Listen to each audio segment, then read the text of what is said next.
Hey, Matt. Hey, Josh. How can you not be romantic about baseball? This is Moneyball. There are rich teams, and there are poor teams. Then there's 50 feet of crap, and then there's us. Welcome to Oakland. My job is to take this team to a championship. I need more money. We're not New York. We're not going to compete with a $120 million payroll. We got to think differently. Your goal shouldn't be to buy players. Your goal should be to buy wins. Who are you? Here is 25 players that have been overlooked by every other team for one reason or another, like an island of misfit toys. In here is a championship team, one that we can afford. Who's the kid? The kid is the new assistant GM. We're gonna shake things up. Tell him. You want me to speak? We're not pointing you yet. This is the new direction of the Oakland A's. We are card counters at the blackjack table. We're gonna turn the odds on the casino. You don't put a team together with a computer, Billy. Adapt to die. Billy Bean has come in and tried to reinvent a system. Now it's just not working out. They call it Moneyball. I think that he bought a ticket on the Titanic. Hey, Daddy, do you think you'll lose your job? What? Well, I go on the internet sometimes. Well, don't go on the internet. Watch TV or talk to people. Do you believe in this thing or not? 100%. Listen up. You may not look like a winning team, but you are one. So, play like one tonight. We're doing something really unexpected and special, and the whole city is feeling it. If we win with this team, we change the game for good.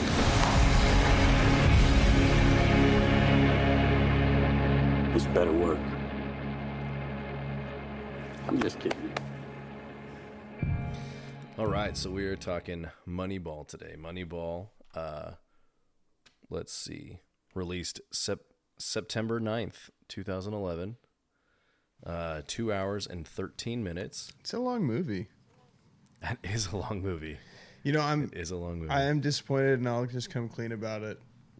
So I've seen this movie multiple times before, but Okay. I did not have a chance to watch it right before this. Okay. Because I had to rent it. But I know it Okay. enough. And then I watched a bunch of clips on YouTube to kind of fill in the gaps on it. So I think I should be able to comment on this movie plenty. Maybe not as much as last week, but Okay, fair enough. I saw it for the first time when in doing this, and I know it was okay. Like I said earlier, I've been kind of racking my brain trying to figure out why you don't like it, and I think I did, and I want to kind of throw out my reasons why, and then I'll have you comment on them. I kind of want to see what you have to say. All right, I want to hear why Okay. you think I wasn't into it. Okay, so number one, and everybody knows this. This is an extremely inaccurate representation of what actually happened with the Athletics. Yes, I mean, that's part of it. Yeah, incredibly inaccurate. Like, they got some stuff right, yes, but hearing player testimony and people that were in the organization and others that weren't talk about this, and by weren't in the organization, I mean from other organizations like Shapiro from Cleveland. He talked about it on an interview, and he's just laughing. He's like, none of the trade deals that went on during this movie, like, they didn't happen the way that they were portrayed.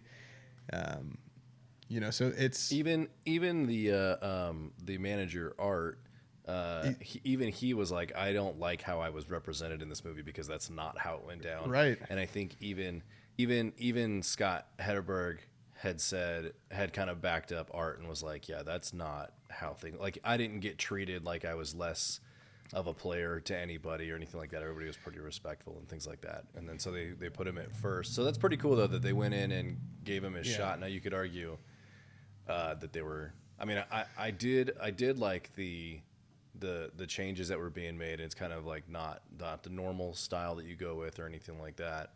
But I mean, it was kind of cool to see that guy get kind of a second chance at Okay. baseball, Yeah. and go on to continue his No, career. I agree. I agree with that. But that was I'm going to be honest. I think the biggest thing for me with this movie is that I just kept waiting for something to happen. I felt like there was so much buildup, and then it would just kind of fall off, and then it would build up again, and then there was just so much, it would just fall off. And so I think it was just like, I'm like, oh, okay, something cool. And not only that, but like, I guess going into it, I was thinking there was going to be more baseball. I mean, look at some of the other baseball movies. I was expecting more baseball, and it turned out to be more of the business side of things, which might have been my fault for not maybe prepping myself on what the movie was about. But again, just going into it for the first time, and I've seen, clips or trailers and stuff like that.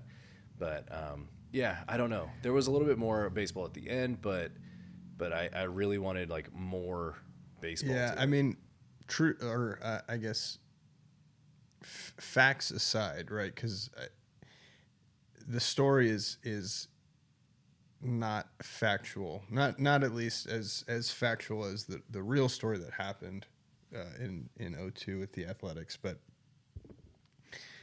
I liked it just because I thought the movie was cool, if that makes sense. I mean, I liked the business side of it. I liked that it was kind of different than other sports movies.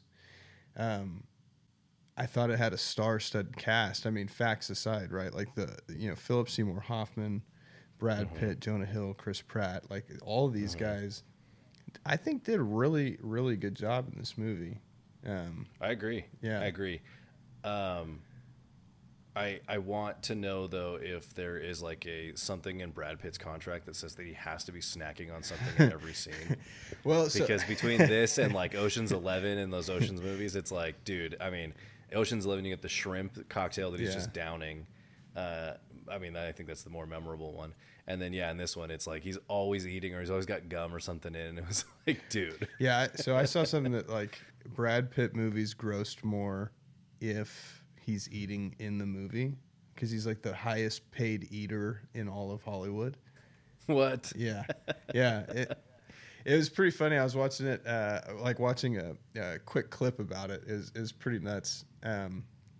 But so there might actually be something in the contract that says that he can eat as much as possible in these movies. There might be, but I think the eating part on this movie was that Billy in real life is a really messy eater, and I watched an interview where they were talking about it, that Brad Pitt was asking like, hey, what's some mannerisms or things that like Billy does so I can kind of get into the headspace and like play him correctly. And one of the guys chirped in and said, he's a really messy eater. And Brad Pitt's like, say less, like I got this.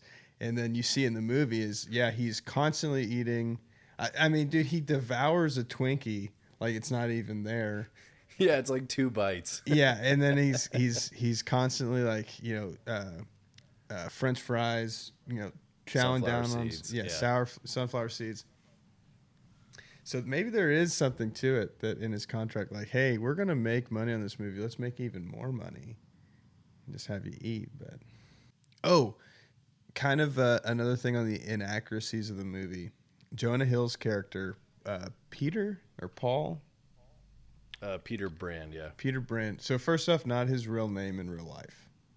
I think I have down that character wasn't even a character in real life. So it was made up for the movie. Well, yes and no. I think his real name's Paul. I can't remember his last name. But he was an analyst for Cleveland. And I think when they approached him initially before they started filming the movie or maybe after they had gotten partway through it or something, is that he told the producers and director, whatever, that he didn't want his real name used in the movie. And so that's when they went with Peter Brand. Okay. So the name itself is not associated with anybody, but the person was like a real person. Right. Yeah. He was a real person. Paul, I can't remember Paul something, but he was a real person. He was an analyst, I believe, with Cleveland. But the funny thing is that like Billy didn't just pick him up or like, corner him at his cubicle and be like, "You're coming to work for me," kind of deal. He, the GM of Cleveland, actually recommended him to the Athletics. The Athletics picked him up and then came over to Oakland. But he wasn't like some inventor of this like Moneyball system. The Athletics had already been using this Moneyball system before, like even I think it was before Billy might have been involved, or maybe Billy was involved, but he didn't get into it until this guy Paul from Cleveland came over. Interesting. But it wasn't just like, I found this wonderkin in Cleveland. He's going to like kind of revamp our whole system. It's like, no, they were already implementing that, and they just got a new analyst and then, kind of refined it to what it was. But even then, like if you look at real history, it didn't even work out for them that well. Nothing like what the movie portrays that it did. Yeah, for sure. The A's have always kind of been, at least as long as I've been watching baseball, they have been not great. They're not good team. I mean, there's always been obviously the Battle of the Bay with the Giants and the A's. That was kind of cool when they were still in Oakland. Now they're in Vegas, so maybe a little more money will be invested into them, and maybe they will have this breakout season and everything like that. But this movie got a 94% on Rotten Tomatoes. How do you feel about that? Did you feel it was that good? Like I said, I mean, I liked the movie. Factual or not, like I think it's a good movie. But to me, it's more along the lines of like Draft Day is, right? Because Draft Day is a football movie that there's not a whole lot of football involved. Mm-hmm. Yeah, that's true. So this has kind of got that vibe to me, especially with like the deal trades and stuff that he does. Like even though they're not super factual, like it's not something that probably happened. Like he wasn't manufacturing these crazy trade agreements and stuff like that. It's still really interesting to watch. Or just like calling guys up and be like, "Hey, you're being traded. See you later. Pack your bags." I know, and that was the one scene where Jonah Hill fires. What was it, Pena? Yeah. He's like, what he said. I don't know what he said, but his character, he played his character really well. Super awkward, not in the position to be doing what he's doing. I think Brad... you can tell he's uncomfortable about it, yeah. Yeah, I think Brad Pitt's character was just like, I'm going to make you do this so you kind of grow a spine a little bit. So you're, a little bit more involved. But he like fires him, and it's just super awkward. I can't imagine that that's how anybody's getting let go from any organization. Right, like it's got to be pretty. Yeah, it's got to be pretty tough, I would say, to be, cut from a team like that or traded or something like that. I mean, yes, in a sense, like you're still going to be playing baseball. You're not, nobody's like benching you or anything like that. But it's almost like, man, now you got to like pick up and move and find a new house and move your family. Work with the new coach, new teammates, things like that. You got to try and get along with everybody. But I don't know. I mean, I feel like at the same time, it's experience, and maybe it would be a better fit elsewhere. But I can imagine that being traded would obviously suck to some extent. Well, being traded would suck because I agree, like moving and stuff like that. But like anybody that cries about it can literally lick my butthole, dude. They get paid. Most of those like guys millions of dollars. Yeah, most of those guys are like mid six figures minimum, right? Like maybe not. They probably got some individual players make more than entire teams do. Yeah, that's exactly my point. So it's like, oh no, you got traded, now you have to move. Oh, well, buddy, you got the money for it. Like you can figure that out, dude. Like if I got at work, right? I'm glad our jobs don't work like that. Most jobs don't work like that. But if they traded me to another organization like in Mississippi, I'd be a little bit ticked off about it. I'd be like, well, I don't have any money. I can't afford, you know what I mean? Like that would just be miserable. And not to mention these guys, get to play baseball for a living. Like you're playing. Yeah. You're playing a sport that like all of us just grew up playing, and you just kept playing it. Yeah, I'd love to play. I'd love to play sports professionally. I definitely wish I would have stuck with baseball more, honestly. Me too. I was talking to my dad about that because my dad was a big baseball guy, and I played up until middle school. But my head just wasn't in it. Like, I was tall, lanky.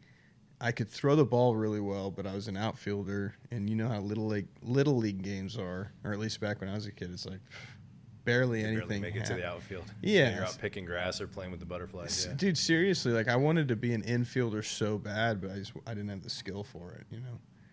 I played infield, and then I wanted to pitch so badly, and so I think last game of the season, my coach let me pitch, and I obviously could only throw fastballs because I was like 10, and so, I mean fast for 10, I guess. Yeah.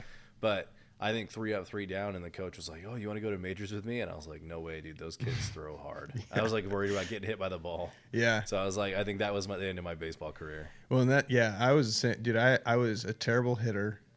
I walked all the time, you know, because I was easily 6 inches taller than everybody else, right? Yeah. And so like they couldn't throw a strike on me, but I got walked all the time. I was too afraid of being hit. Even at machine pitch or coach pitch, I was too afraid of getting hit. Oh, really? I think mine was more like once the kids started pitching, I was worried about the control. Like at least with the machine, there's a little more control. With the coach, he's going to take a little bit easier on you. But yeah, I was worried about like the kids pitching. They throw hard and then no accuracy. You're like, no, I'm going to get hit. Oh yeah, no thanks. Yeah. And then I ended up playing hockey. That doesn't make any sense. But hey, I know, right? A little more padding, I guess. And I ended up playing lacrosse. Yeah. Yeah. Which I got hit way harder in lacrosse than I ever did in baseball. You know. Yeah, exactly. You know what's funny is I initially when they showed all the scouts, I didn't realize we're scouts. Yeah. Which I guess I should have. I was like, there's just a room full of like old guys just like judging these players. Like, you know, the nice way to let a guy down is that his girlfriend's too ugly, or like, or things like that. It's such a wild. Some of the things, I mean, they're old dogs, right? Like some of the things that they said were just kind of out of pocket. Yeah. But you know, funny enough, with those scenes, apparently some, if not most of those guys were actual scouts. Yeah, I did that. I got that on my research too. But yeah, I recognize a couple guys from other movies. But yeah, I think the majority of them were actual scouts. And I was like, I wonder if that's really how it goes in those rooms when they're. I mean, it's just like this like dark, dingy, smoky room. Everybody's like smoking cigarettes, and you're just like judging players left and right. Oh, I want to be part of it. That sounds awesome, dude. I could do that. You're gonna send me to travel around the country, watch baseball for free, or get paid to watch baseball, and then we're just gonna come back into a room and talk smack about everybody that we've seen. Yeah, I'm all for That's it. funny. Yeah, but those guys are old heads. But they told him, and you probably saw this too, but they told him, the scouts are like, don't, you know, you know the script, but don't read the script properly or verbatim. And so Brad Pitt was talking about an interview. He goes, yeah, those guys would just go off the cuff on some of that stuff. And it's stressful because they're just sending you stuff and you have to respond in character. And, you know, sometimes you're not going to say the right things. That's funny. But he's professional, obviously. I mean, he did fine. He is the man. I definitely enjoyed the tiny 2001 little box TVs. Mm-hmm. I was like, man, we have come so far as TVs go, too. You know what, though? I miss that era. I don't. You don't at all? I'm fine with the TVs that we have now. Oh, man. Well, I like the, you know. I mean, it definitely was simpler times and stuff like that, but yeah, moving them is a little easier now. Dude, I remember our parents got this big. It was a flat screen for the time, right? And but it was about. I mean, I don't know how big the screen was, but the depth of it was about 3 feet deep back into the wall, right? And I remember like moving that in the first time, and it was heavy. It sucks. That and like the light bulb in it would go out every once in a while, so you'd have to like replace it and stuff like that. Yeah. No thanks. I'll stick with what we've got now. Shout out to Brad Pitt's visor. I know it was 02 fashion, but holy smokes, dude. I haven't seen a visor in years. I loved it. I wore one of those in college, man. Oh, of course you did. Yeah, I had hair like his in college. Oh, it was awesome. You could have been Billy Bean. I could have been Billy Bean. That's funny. He's got the look, dude. I mean, if anybody can do it, Brad Pitt can do it. Didn't you think it was weird? I mean, this has nothing to do with his visor or his hair, but he didn't watch any of the games. Well, I think he looked at it as like, obviously you see kind of towards the end, but that he's more like a jinx. I do have that in my notes that like he didn't watch the games. He would just go work out for 3 hours. Wild. There are worse things, I guess, but yeah, no TV or you know, he would like turn on the radio, turn off the radio, turn on the TV, turn off the TV just to kind of check in. I think it was more of like a superstition thing. Which sports is superstition. You saw what happened. He showed up and you know, it was 11-0 and they blew an 11 point lead. Yeah. And then he turns around. I mean, sure they end up winning, but man, to blow that 11 point lead is wild. But yeah, I mean, I blame that little girl for making him feel guilty for not being at the game. It's the girl's fault. Daughter. His daughter sucks. No, I'm just kidding. Do you think every team has like a nerdy numbers guy behind the scenes that just doesn't get any credit? 1,000%. I think they have more than one. They probably do. And I just thought that was funny that it was like, you know, the people that get the reward for all this is like the coach, the GM, you know, things like that, but never the nerdy numbers guy. Well, I'm sure they take care of him on the back end, but yeah, the nerdy numbers guy. I mean, there's probably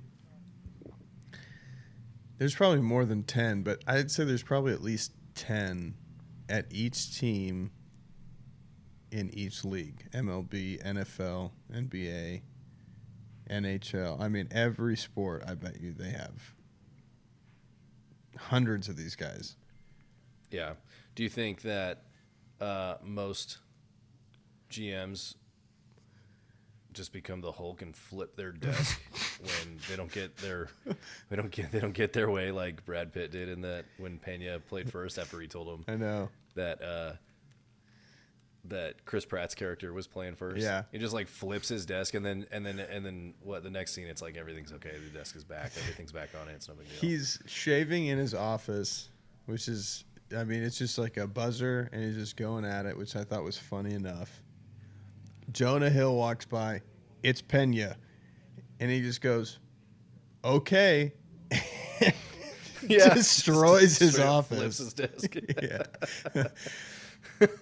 Yeah, that's pretty funny. But I bet you GMs are like that, man. I mean, you looked at him, and although like him and Art's relationship was probably not like that in real life, but just for the movie's sake, Brad Pitt and Philip Seymour Hoffman, you could see like the hell that they were giving each other.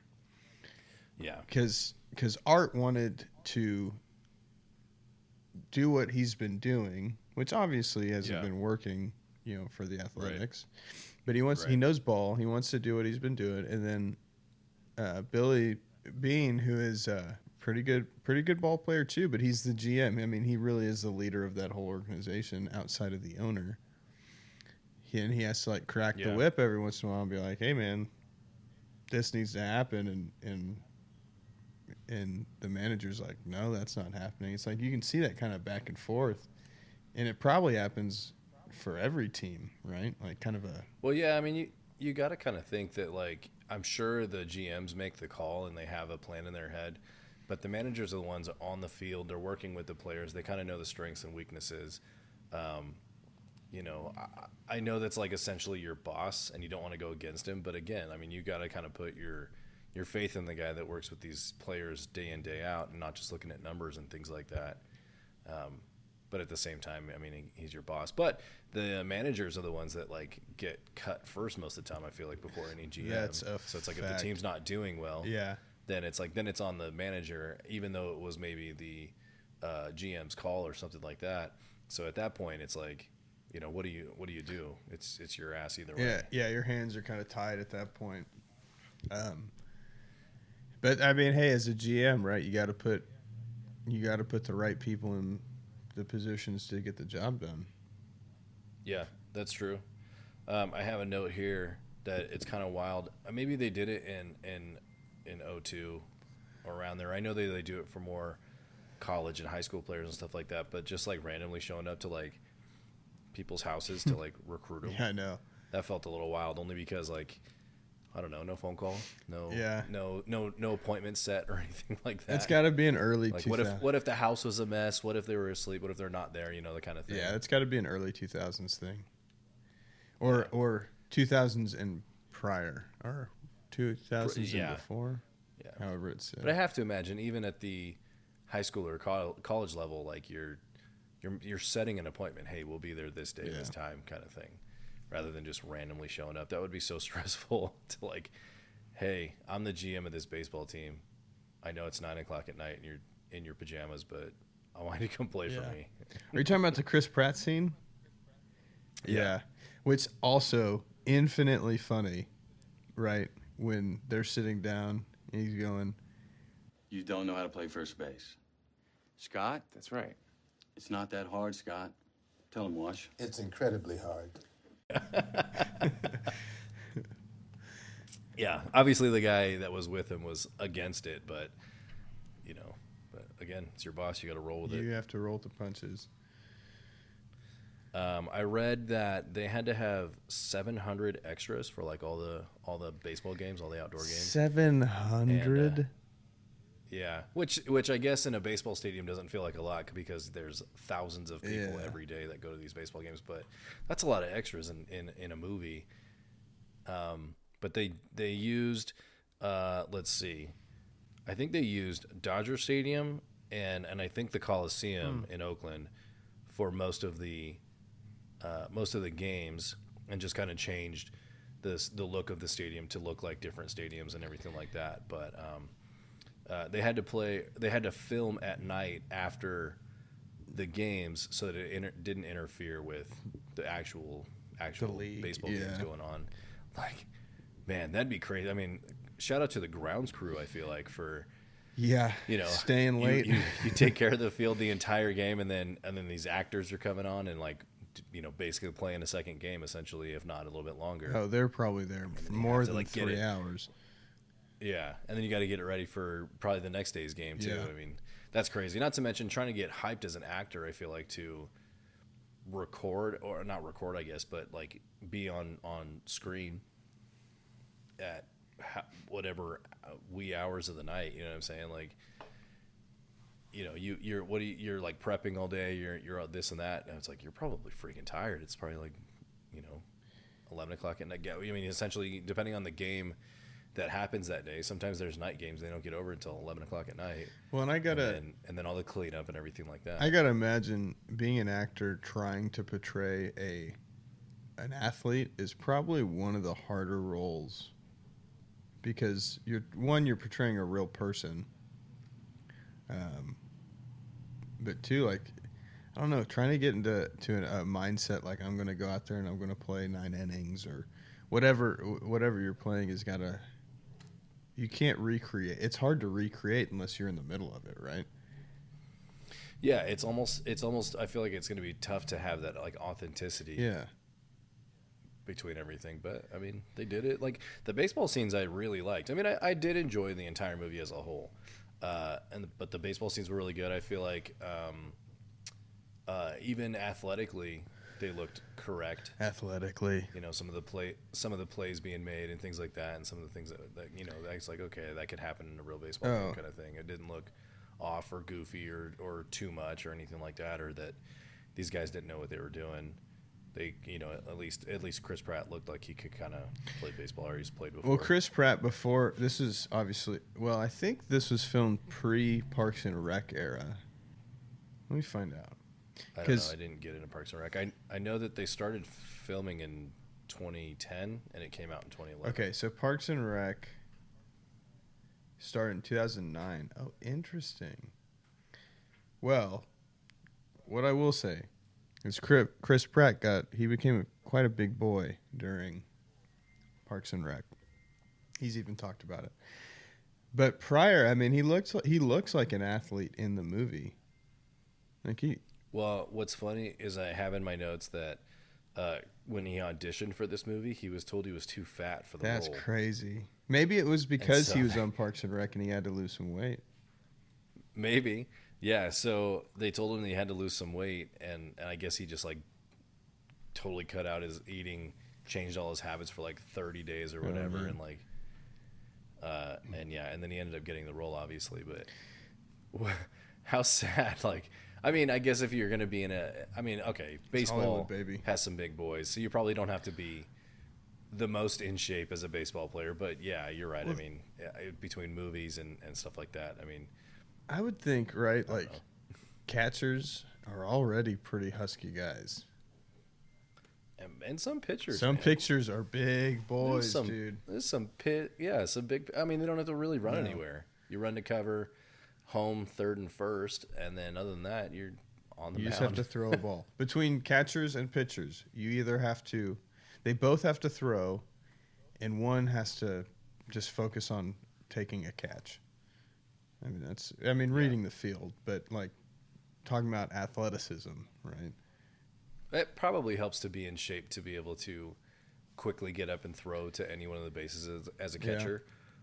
I mean, their stamina is probably good. I'll give them that. They're probably pretty conditioned, but they're just big boys. You know, though, but now that I'm thinking about it, dude, I've seen some thick first basemen, like some really big first basemen. Yeah, I'm trying to think.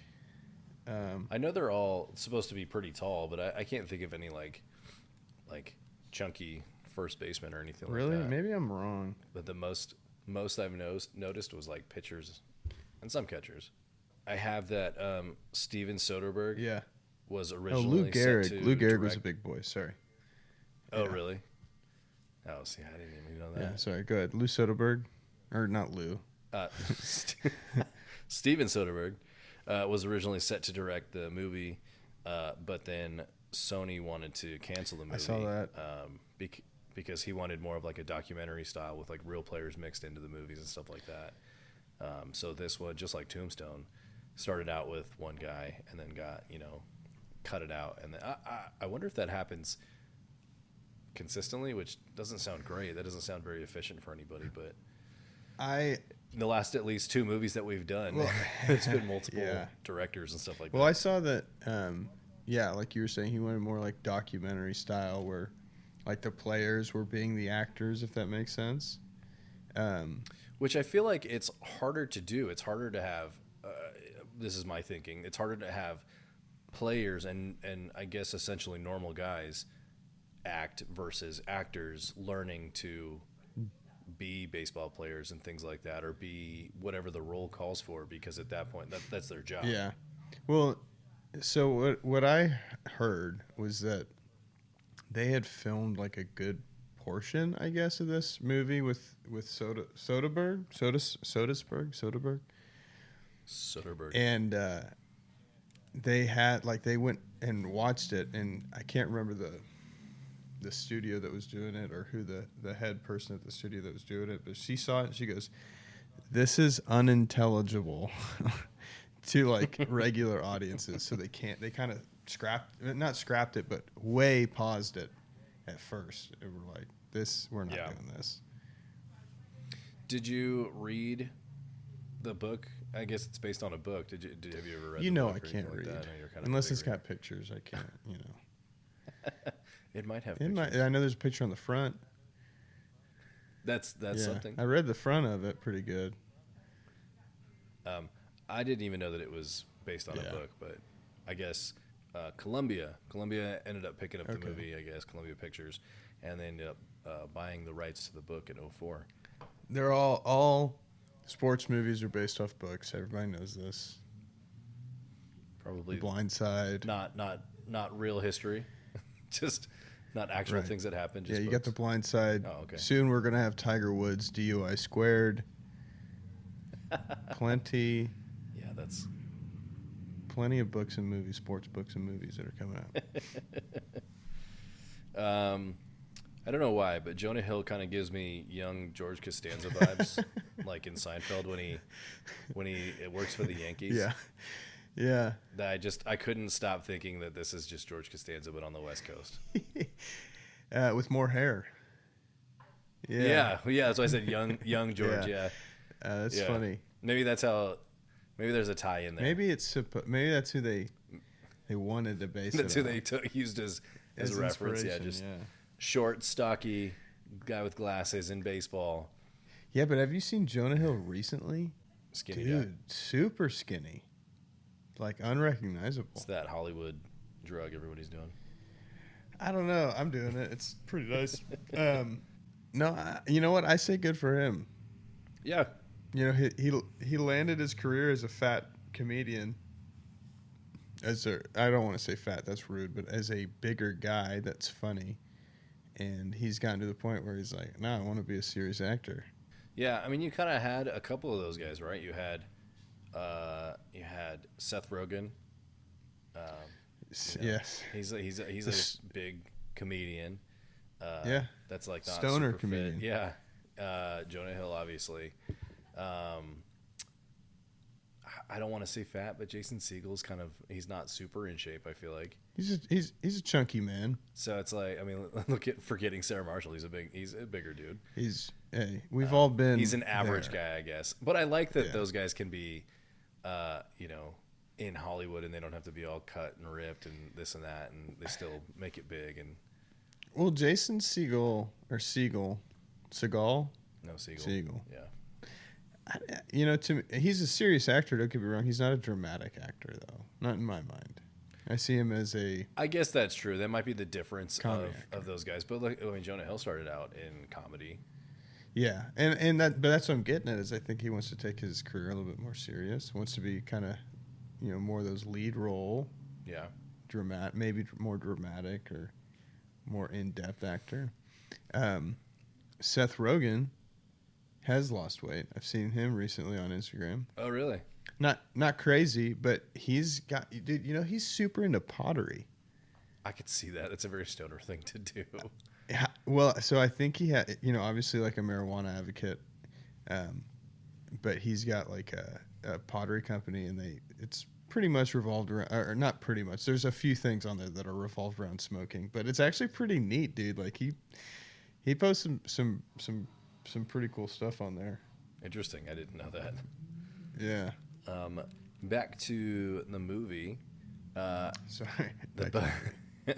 The budget was originally $50 million. Okay. I think I read that Brad Pitt agreed to take a pay cut. So that it ended up coming out that the budget was like $47 million, which okay. And at the box office it made $110 million. So definitely worth the pay cut and made it back. Yeah. Those 700 extras, they had the money for it. Yeah. They could figure that out. Yeah. Obviously after the fact, but yeah. I mean, that's crazy. Nominated for 73 awards, but only won 19 of them. And I don't think they had 6 Academy Award nominations for Best Picture, Best Adapted Screenplay, Best Actor for Brad Pitt, Best Supporting Actor for Jonah Hill. Didn't win any of them. That's crazy. And then 4 Golden Globe nominations. Didn't win any of those either. For an inaccurate depiction of what actually happened, I guess that's true. Somebody somewhere was like, that's not real. It was great, but it's not true. That is all fake. But they were up against movies like The Artist, The Descendants, Hugo, The Help, and Midnight in Paris. Out of all those, I've only seen The Help. I've only really heard of The Help.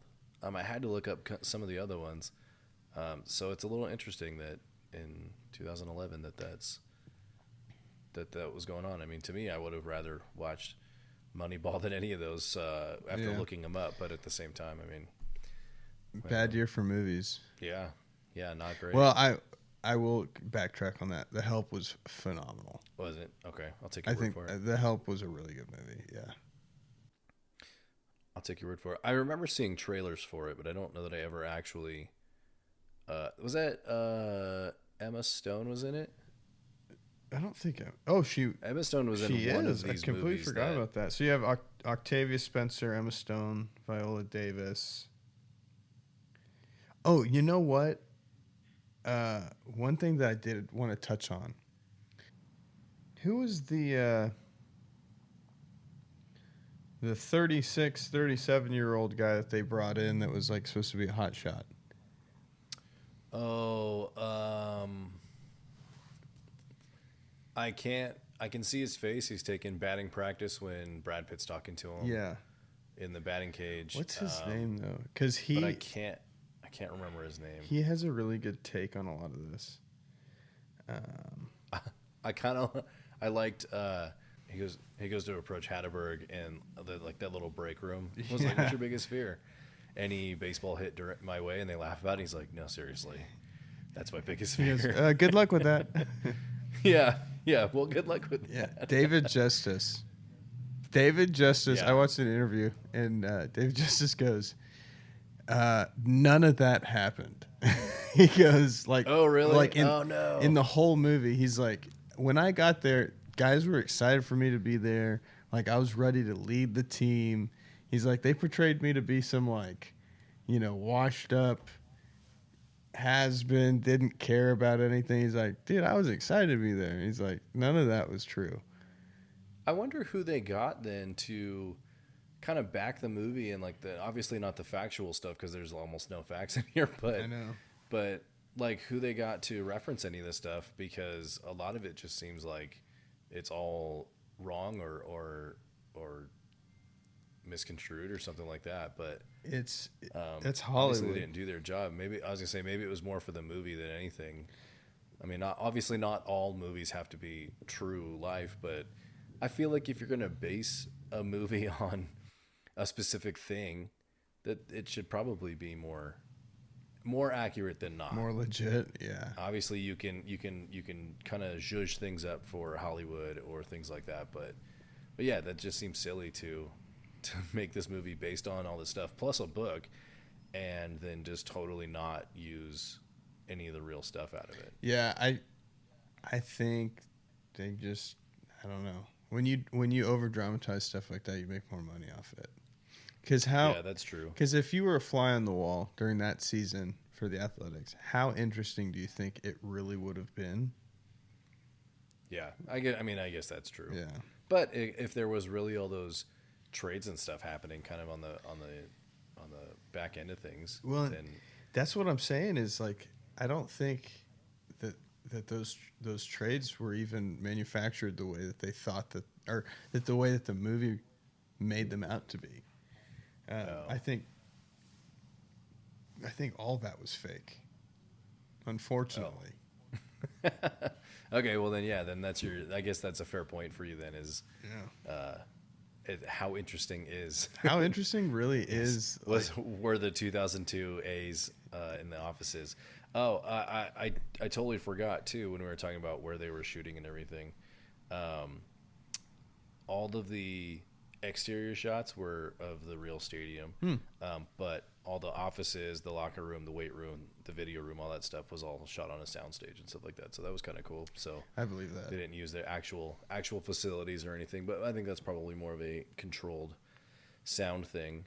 And then I honestly just forgot until now that Billy Bean's ex-wife's new husband is Spike Jonze. Oh my gosh! I saw it and I was like, where do I know this guy from? And then I was like, oh, it's Spike Jonze. It's the Spike Jonze. So that's pretty funny that he was just in it and he was just like this hippie dude. Yeah. Just like trying to talk baseball with Billy Bean and like didn't really know how because he doesn't know the game. Yeah, that's kind of wild that they did that. Yeah, like it just seems so random. Like why? I mean, I know he's like a great director and everything like that, but yeah, like why was he cast for that role? It was a dig at Billy Bean, real life Billy Bean. I guess. Yeah. Well, cool, man. Well, that's all I got for the notes, and I guess that's Moneyball. That's Moneyball. That's all I got. We ruined it. Well, we didn't really ruin anything, but it ruined itself. It did, yeah. We just pointed out the fact that it ruined itself, and that's what we do. That's what we do.